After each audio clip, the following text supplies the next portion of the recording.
Hey, this is Step Amit. Welcome to my exorcism.io series. In this video, I'll be working through the sieve exercise from the Ruby track. So this exercise has us implement a specific algorithm for finding prime numbers up to a given number. This algorithm is an ancient algorithm called the sieve of Eratosthenes. And it's pretty simple. You simply walk up each number in your range from 2 up to the limit that you gave. And you take the next available unmarked number. So it's the next prime number. You mark all of the multiples in that number. And then you just keep going until you're done. Wikipedia has a cool little animation of it. As you can see, first you take 2 and then mark all the multiples of 2. And then it's just going to continue like that with 3. And as it continues to walk up, you'll see each remaining unmarked number is the next prime number. So if you remember, a prime number is a number that's only divisible by itself and 1. And so when you finish doing that, all the leftover numbers that have not been marked are primes. So this is what we need to do. This is going to be a little different from other exercises I've done in that I'm not simply trying to make the test pass. And in fact, there's a note here at the bottom that tells us this is a very specific algorithm. The tests don't check that you've implemented this algorithm, only that you've come up with the correct list of primes. A good first test is to check that you do not use division or remainder operations. So, yeah, I don't know how much refactoring I'm going to do here. I think primarily I'm just going to do what it wants me to do. Pull down the exercise. And start a TMX session. And I'll go ahead and open up my test file.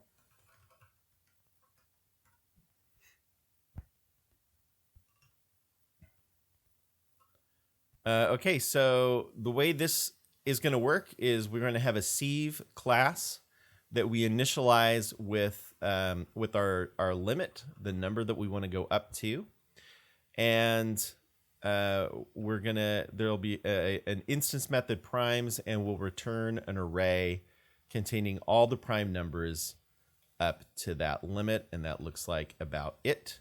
So let me go ahead and open my testing pane, run my tests, and they'll of course fail because the file does not exist. So I'll go ahead and create that.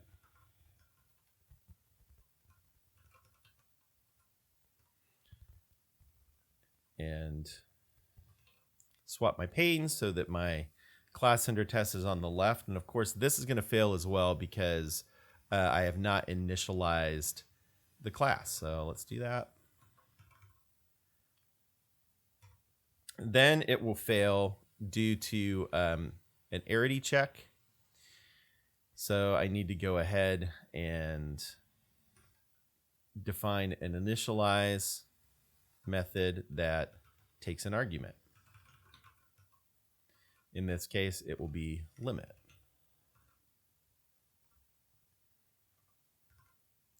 This will now fail because there's no primes method. Let's create our instance method. And then now it's going to fail because I'm not returning anything. So I'll simply begin by returning an empty array. All right, that's enough to make the first test pass. Let's go ahead and uncomment the second test, which will actually make me do the work here.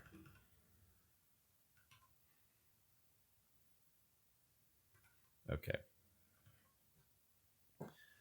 Okay, so in order to implement this algorithm, what we need to do is we need to walk each integer from 2 to the limit. And then for each one, we need to mark the multiples as not being prime and just continue on. So in order to do that, I need to be able to, implementing this algorithm, I need to be able to keep track of what numbers that I've marked. All right, so I see right away what I'm going to want here is some sort of hash, I think, where the keys are the numbers and the values are true or false. I think I'll initialize them to true. And then as I go through and I mark them, I'll mark them as false. And then at the end, once I've done that, I can simply select from my hash all the entries that have true values and return the keys for those as an array. I think that's what I'm going to do. So let's see. In order to do that, I need to capture limit. So let me add an adder reader for myself for limit. Set the instance variable.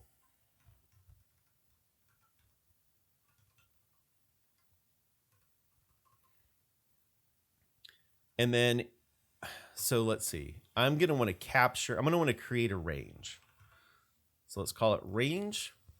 And the way I'm going to do that is simply by walking from 2, creating a range from 2 to limit.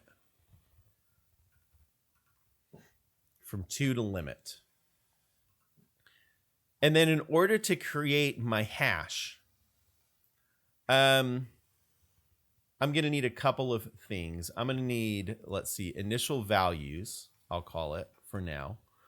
I'll break this apart so it's a little bit clearer what I'm doing and to help keep it straight in my brain.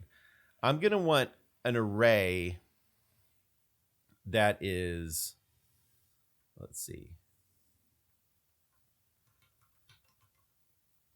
an array new. Can I do it this way? Array new that is range.count in length. And you can initialize an array in Ruby by giving it a default value. I think this is how I do this. And we're going to call it true. And then what I want to do is I want to start with my range and I want to zip it together with my values. And then 2h, I believe, is what I want to do. Let's see it. Let me see here. Array. So array.new with default values. Yes, you give it the length and you give it your default. Okay, cool. Zip. I realize I have a range and not an array here at the beginning, but range implements enumerable, and that's where I know zip comes from enumerable. So I'm going to give it my second array, and it gives me this. And then the last thing I need is to convert that to a hash. So 2h will convert my array to a hash. If I have a multi dimensional array here, I'll get keys and values. And so that's exactly what I have. So zip here is going to give me a multi-dimensional array where the first element in each pair is going to be the number from the range. The second element is going to be the true from values, and then when I convert that to a hash, the numbers will be the keys, and that will be the booleans will be the values. So let me go ahead and save this. I'm going to call it, let's see, range numbers. If I can, oops. All right, there we go.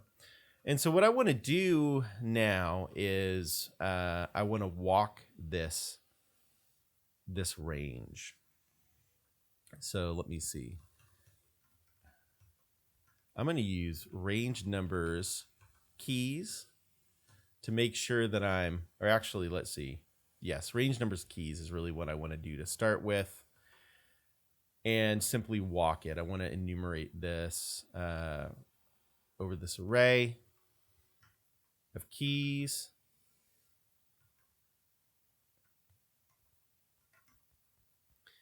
And so each one of these is going to be the next prime, is what I'm going to call it. And I'm going to go ahead and skip, because what I want to do is I want to walk each to I want to get the next unmarked number. So I want to skip if, let's see, range numbers. How am I going to do this? Let's see. I want prime. If range numbers prime, so I'm going to just check for that value is false. Right. So if it's been marked as false, I'm going to skip and go to the next one, I think is what I need to do. Okay. And so what I want to do is I'm going to check the multiples. I'm going to mark the multiples. So multiple, the initial multiple is going to be prime plus prime.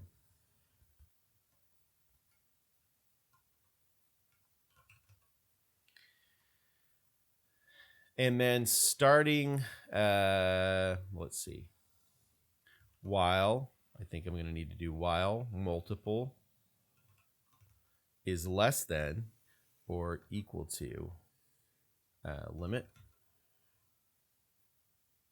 Right? Is this what I'm doing? So I'm going to mark range numbers multiple. I'm going to mark that as false because it's not a prime. And then I'm going to add, whoops.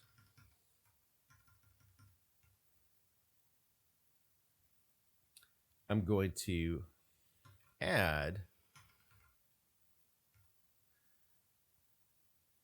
prime. So I'll get the next one and continue on. I'll mark them all as false. And so by the time I finish walking this whole range, I should have marked all the primes. And so here what I can simply do is take range numbers, select, and that's going to, let's see, that's going to give me keys and values here. And I don't care about the keys, it's the values that I want to check. And what I want to know is V is true, right? I think that's correct. And so once I've got those, I simply want to return the keys. All right, let me give it a shot. I'm not sure. That was a lot of code to write without running my tests. So let me just see what I've done. That looks like it's actually correct. All right, so let me keep going and see if this holds up. All right, we're gonna try. Let's see, 13. I gotta actually uncomment that test.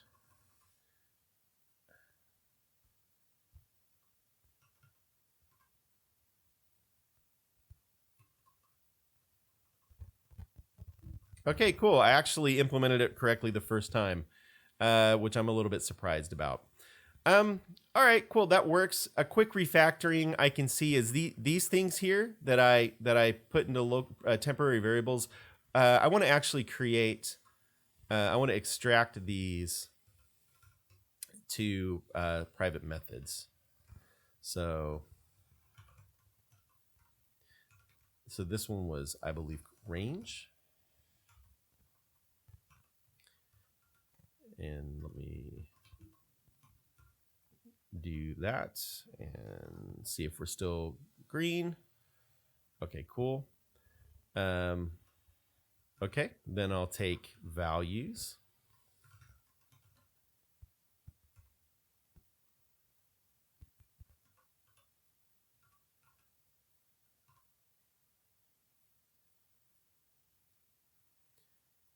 All right, and then range numbers.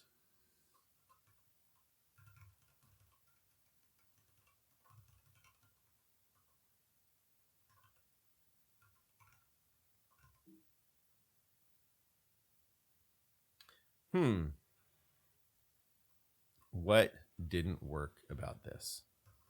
Range numbers. Is that actually what we call that? Yes. So range numbers takes the range, zips it with values. Oh, it creates a new one every time, I think, is the problem. So let me memoize this.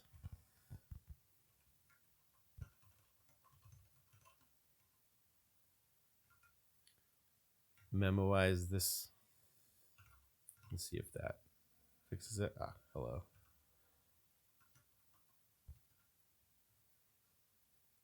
Aha, that was it.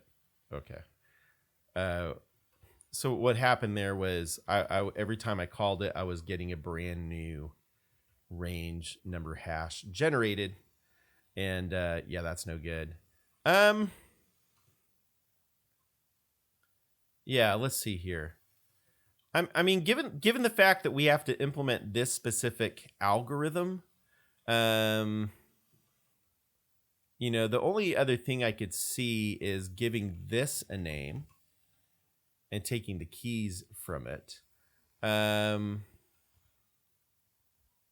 know, primes. Oh man, I don't know. I think I'm just gonna leave it as it is for now, and let me go ahead and just submit it.